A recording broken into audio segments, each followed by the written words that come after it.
Congressman Laturette, thanks for joining us again this week. Yep.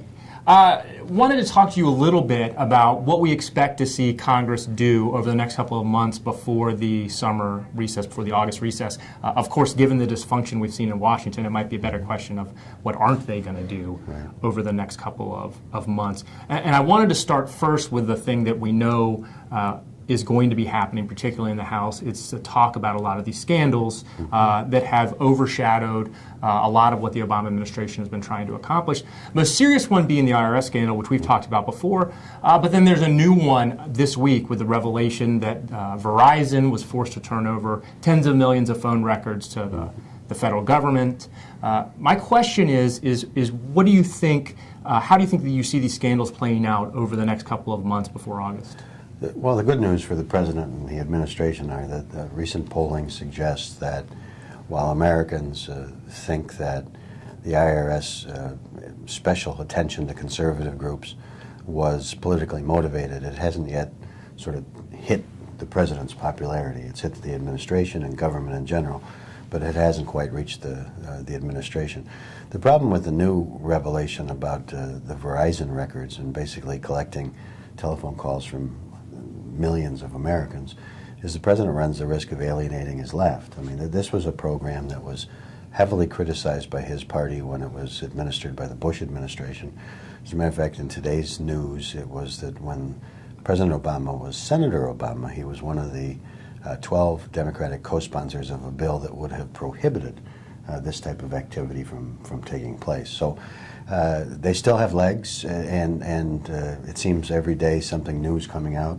This week's revelation didn't have anything to do much with the IRS or the phone records other than what we talked about, but that employees over at the Environmental Protection Agency took an abandoned warehouse and built a bunch of man caves where they could watch television and eat snacks. And so, do you have the address for this? That actually sounds pretty cool. it continues to pile on and reinforces the view that this is a government out of control. Well, on to scandals, or on from scandals, to another topic, and that being immigration reform. We've seen immigration reform moving forward in the Senate. The Senate's poised to start floor debate, and even though there's been some rumblings from Marco Rubio that he needs to see some of the protections beefed up before he could vote for it, it looks like we're going to get immigration reform out of the Senate. The question is where are things going in the House? Bob Goodlatte, the chairman of the Judiciary Committee, has made it clear that the Senate bill is dead on arrival. Right. The House working group, bipartisan working group, came up with their own proposal, but part of the group, Raul Labrador, left because he said that it gave away health insurance to illegal immigrants. Right. So where do you see immigration reform going in the House over the next couple of months? Well, again, the path and the future is far from clear. This week, the Senate, early next week, hopes to clear the Farm Bill out of the Senate so that it then can be considered over in the House. And that's specifically so that the Senate can get to work on immigration reform.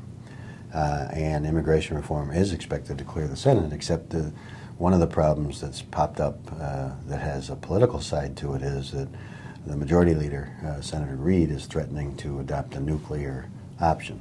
The nuclear option would do away with the requirement that 60 votes are needed for cloture for things like confirming judges and confirming appointees to the president's cabinet. If the nuclear option is adopted by Senator Reid, all hell's going to break loose in the Senate. And I think you can sort of scratch any predictions as to what's going to happen.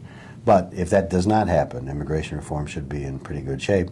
I think that the House will continue to look at immigration reform in bits and pieces, take bite-sized bites out of it, but the fact that one of the lead advocates in the House, Raul Labrador, has sort of given up on the task force is not good news.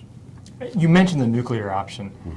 Isn't this the same proposal that Bill Frist had floated, I believe it was in 2005, that Democrats said was completely and totally unconstitutional, and it was wrong, and you had to save the filibuster? Is this just are we seeing that this is kind of just politics as usual in the Senate, with the side that's in charge but doesn't have the 60 votes, wants to work its will but can't? Yes. I mean, the Senate rules were established for a reason. I think that whether you like them or not,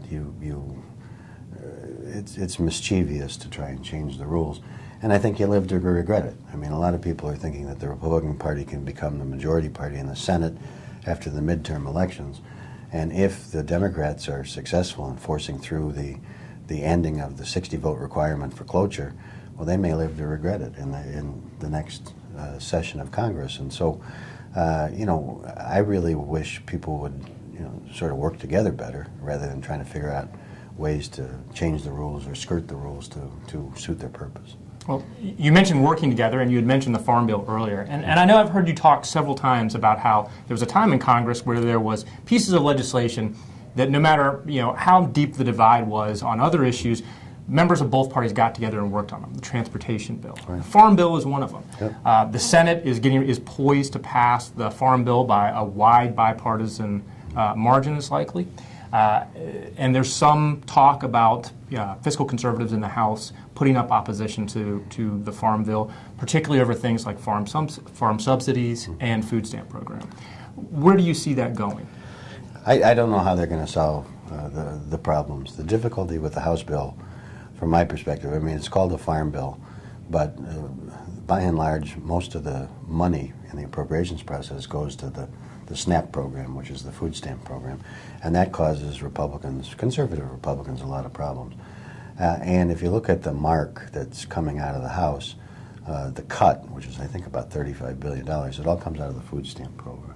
If that's the case, you're not going to have a bipartisan consensus in the House. The Democrats aren't going to go for that type of operation, and that's one of the things that puts the Farm Bill's future in doubt again.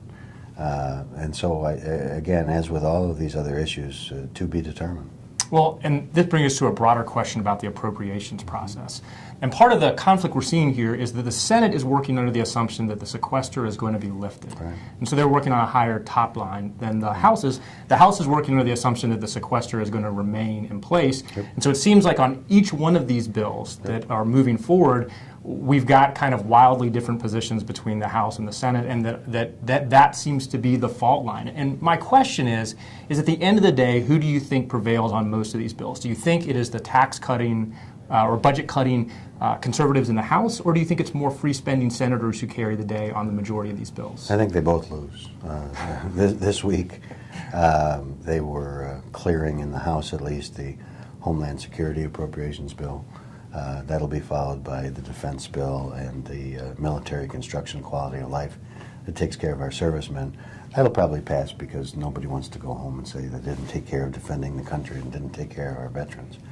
The other bills, I would not be surprised to see a continuing resolution, as we've had the last several years, because you can't get both bills out of the House. And you're right. I mean, the House has a budget, and they are instructed to write their appropriations bills at a level of about $957 billion on non-defense or on discretionary spending, and the Senate's operating on $1,043 billion. Now, that's a big difference. It's a big number. You can't marry those bills, and so in the absence of finding common ground, I think you'll get a continuing resolution. And quite frankly, a lot of agencies are praying for a continuing resolution, because what that means is that things would be funded at last fiscal year's level, which is, in a lot of people's minds, better than a cut. Well, and the Obama administration this week said that they would recommend, that the advisors to the president had recommended vetoing the VA bill and the Homeland Security bill if they come in at the numbers from the House. At the end of the day, how big of a role do you think the White House is going to play in this? Do you think this is just chatter, or do you think that they're serious about vetoing spending bills that don't have the funding that the president wants in them? I think it's a big risk, and we'll get into another game of chicken. I mean, this is what caused the government shutdown in 1995. It was over the labor HHS appropriations bill of Bill Clinton and Newt Gingrich. And if the president gets involved in that way, it's going to be a very, very ugly fall. Well, thank you once again, Congressman Good to see Lasseter. you. We appreciate it. Thank you.